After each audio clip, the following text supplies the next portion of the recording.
Halo anak-anak semuanya, selamat pagi, selamat beraktivitas, Tuhan Yesus memberkati. Anak-anak, kembali lagi bersama Ibu Guru di channel YouTube Pembelajaran Tematik kelas 4. Nah anak-anak, hari ini Ibu Guru akan mengajak kalian untuk belajar di tema 3, subtema yang kedua, yaitu pembelajaran yang pertama atau pembelajaran 1. Nah, hari ini kita masuk ke subtema 2, yaitu tentang keberagaman makhluk hidup di lingkunganku. Ya, oke anak-anak, seperti biasa sebelum kita memulai pembelajaran, kita wajib berdoa terlebih dahulu. Nah, perhatikan di sini Ibu Guru sudah menyiapkan teks doa Bapa kami. Nah, sekarang Ibu Guru mau kita berdoa bersama-sama. Kalian berdoa di rumah ya, bersama dengan Ibu Guru. Nah, sekarang kalian persiapkan diri untuk berdoa. Mari kita angkat tanda kemenangan kita dalam nama Bapa dan Putra dan Roh Kudus. Amin. Bapa kami yang ada di surga, dimuliakanlah namamu. Datanglah kerajaanmu, jadilah kehendakmu di atas bumi seperti di dalam surga. Berilah kami rezeki pada hari ini dan ampunilah kesalahan kami, seperti kami pun mengampuni yang bersalah kepada kami, dan janganlah masukkan kami ke dalam percobaan, tetapi bebaskanlah kami dari yang jahat. Amin. Dalam nama Bapa dan Putra dan Roh Kudus. Amin. Oke anak-anak, tadi kita sudah selesai berdoa. Nah, sekarang bagaimana kalian sudah siap untuk belajar hari ini bersama Ibu Guru? Oke, sudah siap semuanya. Nah, sekarang sebelum masuk materi yang pertama, Ibu Guru akan menjelaskan susunan materi kita pada hari ini. Nah, materi yang pertama kita akan belajar tentang merencanakan wawancara. Kemudian materi yang kedua yaitu peran hewan sebagai sumber daya alam. Dan yang ketiga adalah pelestarian sumber daya alam hayati. Oke, sekarang anak-anak kita akan masuk pembelajaran yang pertama. Nah, kalian ambil buku LKS-nya, buka bukunya halaman 38, yaitu di pembelajaran Bahasa Indonesia. Ya, materinya adalah tentang merencanakan wawancara. Wawancara adalah suatu cara untuk mengumpulkan data atau memperoleh informasi dengan mengajukan pertanyaan langsung kepada narasumber. Nah, yang kedua, bagaimana melakukan perencanaan sebelum wawancara? Nah, untuk kegiatan wawancara yang efektif harus melakukan perencanaan sebagai berikut. Yang pertama, menentukan narasumber. Kemudian yang kedua, membuat daftar pertanyaan dengan memperhatikan unsur tanya atau unsur kata tanya 5W plus 1H, yaitu apa, siapa, di mana, kapan, mengapa, dan bagaimana. Nah, itu adalah yang dimaksud dengan unsur kata 5W plus 1H. Nah, kemudian yang ketiga, mencatat jawaban yang diberikan kepada narasumber. Yang keempat, menyajikan hasil wawancara berupa tulisan atau laporan presentasi.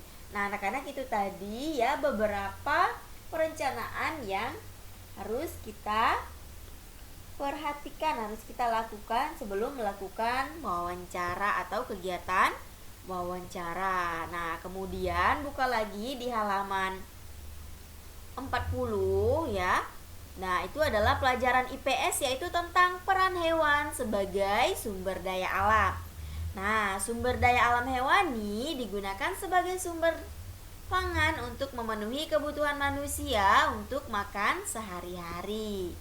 Nah, selain itu, sumber daya alam hewani juga dimanfaatkan sebagai benda-benda seni hasil kerajinan tangan manusia yang kreatif.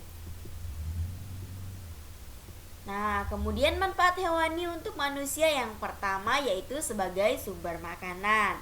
Kemudian, selain itu ya juga bisa memanfaatkan bulu. Nah, maksudnya memanfaatkan bulu itu adalah beberapa hewan yang memiliki bulu cukup lebat dapat dimanfaatkan sebagai pakaian. Misalnya bulu ayam bisa dimanfaatkan sebagai kemoceng. Nah, kemudian yang ketiga sebagai hewan peliharaan. Nah, hewan-hewan yang jinak bisa dijadikan sebagai hewan peliharaan. Misalnya kucing, ya, anjing, kelinci. Nah, itu misalnya kalian punya hobi untuk memelihara peliharaan di rumah atau memelihara hewan-hewan yang lucu ya, seperti kucing, anjing, kelinci ya. Nah, kemudian sebagai penghasil tenaga. Nah, maksudnya adanya hewan juga dimanfaatkan sebagai penghasil tenaga. Salah satu contohnya adalah kerbau ya. Nah, beberapa petani masih menggunakan tenaga kerbau untuk membantu mereka membajak sawah. Ya, itu adalah manfaat hewani untuk manusia. Nah, kemudian kita masuk ke pembelajaran IPA, yaitu pelestarian sumber daya alam hayati, yaitu di halaman 41.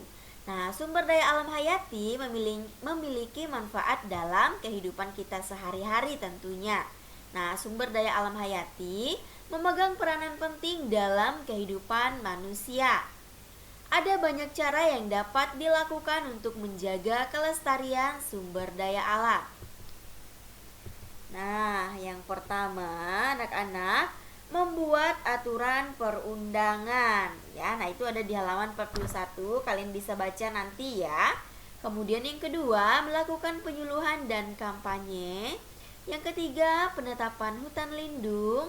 Yang keempat, hutan wisata. Yang kelima, taman laut. Yang keenam adalah penalaran dan penangkaran makhluk hidup. Nah, anak-anak, itu tadi beberapa cara yang bisa kita tempuh untuk melestarikan keanekaragaman sumber daya alam hayati. Itu ada di halaman 41 ya. Nanti kalian bisa catat ya di buku catatannya. Nah, kemudian kita masuk ke buku tema kalian. Nah, buku temanya kalian bisa buka halaman 47, yaitu tentang keberagaman makhluk hidup di lingkunganku. Nah, selanjutnya kalian buka di halaman yang sama ya, masih di halaman 47. Selain tumbuhan, hewan juga merupakan sumber daya alam yang perlu dijaga keseimbangan dan kelestariannya. Jika tidak, maka hewan-hewan tersebut akan menjadi langka dan punah. Seperti yang terjadi pada burung cendrawasih. Ayo kita cari tahu lebih lanjut tentang burung cendrawasih. Nah, anak-anak perhatikan ya, di halaman yang sama ini adalah gambar dari burung cendrawasih. Jadi di sini ada 3 jenis burung cendrawasih ya. Nah, anak-anak bisa perhatikan ya. Nah, kemudian yang selanjutnya, tulis paling sedikit 4 pertanyaan tentang burung cendrawasih di atas. Nah, dari ketiga gambar tadi anak-anak bisa menulis sedikit atau paling sedikit itu ada 4 pertanyaan tentang gambar burung cendrawasih tadi. Nah, di sini Ibu Guru punya contoh 4 pertanyaan tersebut. Nah, pertanyaan yang pertama, dari mana asal burung cendrawasih?